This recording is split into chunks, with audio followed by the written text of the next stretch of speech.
গল্পটা খালিদ নামের এক রাখালের। আজ থেকে প্রায় ৬০০ বছর আগের কথা। অনেক অনেক দিন আগের গল্প। রাখাল ছেলেটি প্রতিদিন তার ভেড়াগুলোকে পাহাড়ে ঘাস খাওয়াতে নিয়ে যেত। একদিন সে দেখল ভেড়াগুলো নতুন একটি ফল খেয়ে বেশ লাফালাফি করছে, ফুরফুরে ভাব। এটা দেখে খালিদও কয়েকটি ফল ছেড়ে খেয়ে দেখল। ফলটির নাম লাল বেরি, তেতো স্বাদের ফল। খালিদ অনুভব করল ফলটা খাওয়ার পর শরীরের ক্লান্তি অনেকটাই কমে গেছে। খালিদের দেখাদেখি ওই এলাকার লোকজনও ফলটি খেতে শুরু করল। কিছুদিন পর তারা দেখল ফলগুলো গরম পানিতে ফুটিয়ে খেলে আরও বেশি উপকার পাওয়া যায়। তখন থেকে গরম পানিতে মিশিয়ে ফলটি খেতে শুরু করে তারা। ওইগুলোই ছিল কফি ফল। এভাবেই মুসলিম বালক খালিদের হাত ধরে আরবে প্রথম কফি পানের প্রচলন ঘটে। আরব দেশে কফিকে বলা হতো কাহওয়া, আল কাহওয়া।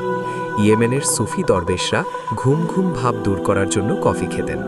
ধীরে ধীরে মুসলিম দেশ ইয়েমেন, মিশর, ইথিওপিয়া থেকে কফির খাওয়ার প্রচলন ছড়িয়ে পড়ে মক্কা, তুর্কি ও পারস্যে।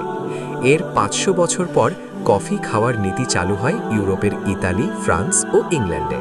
১৬৮৩ সালে তুর্কিরা অস্ট্রেলিয়ার ভিয়েনা শহরে এক যুদ্ধে পরাজিত হয়।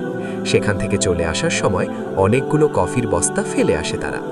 মার্কো নামের একজন ক্যাপুচিনো সন্ন্যাসী সেনাদের ফেলে যাওয়া ওই কফি গরম পানিতে ফুটিয়ে পান করতে শুরু করেন।